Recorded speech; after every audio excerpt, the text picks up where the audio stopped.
Thierry nous écrit aussi, vu le contexte, quel intérêt puis-je trouver à souscrire un contrat d'assurance vie au Luxembourg? Il n'y a pas d'intérêt fiscal.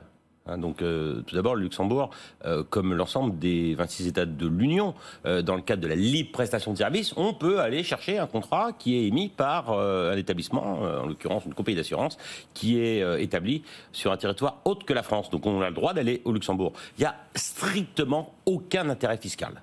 En revanche, il peut y avoir des intérêts, par exemple, pour gérer ses actifs dans une devise autre que l'euro. En France, vous avez un contrat d'assurance vie, il est émis en euros. Eh bien, vous pouvez très bien avoir un contrat d'assurance vie émis au Luxembourg dans une devise telle que le dollar, pourquoi pas le yen, dans la devise que vous souhaitez. Ça, c'est le premier intérêt.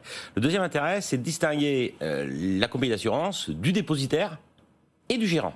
Quand vous confiez votre argent dans un fonds en euros, dans un établissement français, dans une compagnie d'assurance française, eh bien, vous avez l'émetteur, qui est la compagnie d'assurance, et qui va également être le dépositaire, et qui va être également le gérant pour le fonds. Eh bien là, on peut distinguer ces trois éléments, ces trois parties, ce qui donne un privilège, un super privilège, évidemment, aux souscripteurs du contrat, puisque le commissariat aux assurances, l'organe régulateur luxembourgeois, qui est l'équivalent de la CPR, de la Banque de France locale, eh bien, offre aux souscripteurs la garantie du fait que si jamais il y a une difficulté de la compagnie d'assurance, eh bien, on lui restituera ses titres. Voilà l'intérêt que nous avons d'avoir un contrat. Sans plafond, sans limite.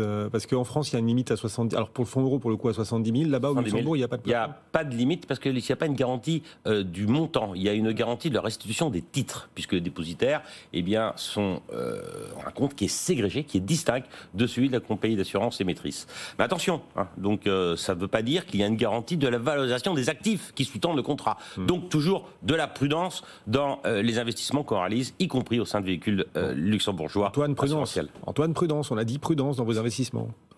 Toujours diversification, temps horizon long, de gestion, temps long, visible. orthodoxie, donc financière. Plus j'ai du temps long, plus je peux prendre du risque. C'est Benoît Lombard et son franc-parler. La place, régulièrement à nos côtés. Merci Benoît d'être passé nous voir. Thierry et cet autre auditeur qui nous a écrit, Thomas, donc on les réponses à leurs questions. N'hésitez pas, comme Thomas et Thierry, à nous écrire bfmbourse.com.